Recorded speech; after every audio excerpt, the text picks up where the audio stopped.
दोस्तों, क्या आप जानते हैं आपके घर के आरओ सिस्टम में से सर्विसिंग के समय जब फिल्टर्स रिप्लेस होते हैं तभी आपको कुछ महीने साफ पानी देकर खराब होने के बाद सेकेंडरी पोल्यूटेंट के रूप में वो कुछ शतकों तक नेचर को पोल्यूटेड करने का काम करते हैं। प्यूरिफायर में लगने वाले सभी फिल्टर्स में से नेचर के लिए सबसे ज्यादा हार्मफुल, डिस्पोजल के लिए मुश्किल और रिसाइकलिंग के लिए मोस्ट क्रिटिकल एलिमेंट है आरओ मेम्ब्रेन। क्या आप जानना चाहेंगे क्यों या कैसे? तो चलिए इस विषय को विस्तार में जान लेते हैं। कोई भी आरओ मेम्ब्रेन मेनली 4 चीजों को एक साथ जोड़कर बनती है। मेम्ब्रेन बनाते समय सबसे पहले फूड ग्रेड पॉलीप्रोपिलीन या एबीएस का रॉड लिया जाता है, जिसके ऊपर पॉलिस्टर पर पॉलीमर की कोटिंग की हुई मेम्ब्रेन शीट रोल होती है।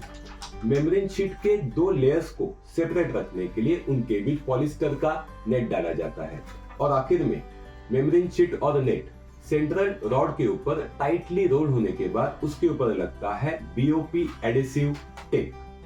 अब इस आरओ मेम्ब्रेन के डिस्पोजल प्रोसेस में मोस्ट चैलेंजिंग फैक्टर ये है कि कंसर्न एजेंसियों को 4 एलिमेंट से बनी आरओ मेम्ब्रेन को रिसाइकल करने से पहले उसे खोलकर external tape, membrane sheet, net और सेंट्रल रॉड को अलग करना होगा। मेम्ब्रेन शीट पर जमा हुआ स्केलिंग और मिट्टी को साफ करना होगा और फिर सेपरेटली हर एक एलिमेंट के रिसाइकल या डिस्पोजल के बारे में सोचना होगा। आज भारत भर में हजारों solid waste collection, management, recycle, authorize, non authorize एजेंसियां मौजूद है। सबके ethics, moral values, knowledge, experiences, expertise, sincerity level, honesty सब कुछ अलग है।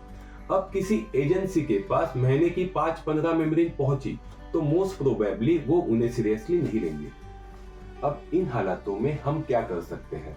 हमारे सामने 3 ऑप्शंस है।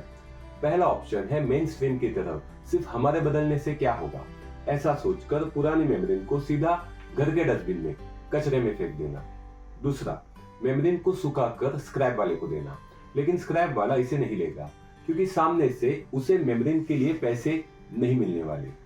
तो अगर आप नेचर के बारे में सोचते हैं, अपने अगली पीढ़ी के भविष्य के बारे में सोचते हैं, तो आपके सामने सिर्फ तीसरा ऑप्शन बचता है, जो है मेम्ब्रेन को किसी authorize dry waste collection centre में देना।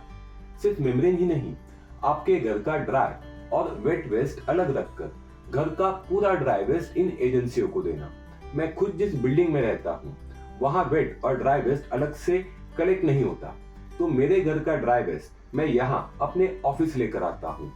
यहाँ का पूरा ड्राई वेस्ट कलेक्ट करने के लिए एक प्राइवेट एजेंसी ही आती है। शुरुआत में शायद कम वॉल्यूम मिलने की वजह से ये एजेंसियां मेम्ब्रेन के रिसाइकलिंग के बारे में नहीं सोचेंगी, लेकिन जैसे जैसे लोगों में अवेयरनेस बढ़ेगा, लोग मेम्ब्रेन को वेट वेस्ट में डालने के बजाय ड्राई वेस्ट में डालेंगे। इनके पास पहुंचने वाला वॉल्यूम बढ़ेगा। फिर इन एजेंसियों को उनके रिसाइकलिंग के ऊपर एफर्ट्स लेने ही पड़ेंगे, जैसे ई वेस्ट के साथ हुआ था। और जब तक वो स्टेज नहीं आता, एटलीस्ट मेम्ब्रेन वेस्ट का डिस्पोजल ये एजेंसियां हो सके उतना इको फ्रेंडली तरीके से करेंगे, ये उम्मीद तो की जा सकती है। फिलहाल हमारे हाथ में बस इतना ही है। आपको जानकर हैरानी होगी कि अपने देश में हर महीने तकरीबन 20 से 25 लाख मेम्ब्रेन डंपिंग ग्राउंड में जा रही है, जिसमें से एक मेम्ब्रेन आपकी भी हो सकती है। इस विषय पर आपकी क्या राय है, हमें कमेंट में बताइए। ये अवेयरनेस ज्यादा से ज्यादा फैलाने के लिए इस वीडियो को आपके हर एक ग्रुप में शेयर करें। अगर अब तक नहीं किया तो बिना भूले हमारे चैनल को सब्सक्राइब करें और मेम्ब्रेन की तरह प्यूरिफायर में से निकलकर कचरे में जाने वाले दूसरे फिल्टर्स के बारे में जानने के लिए डिस्क्रिप्शन बॉक्स में विजिट करें। धन्यवाद।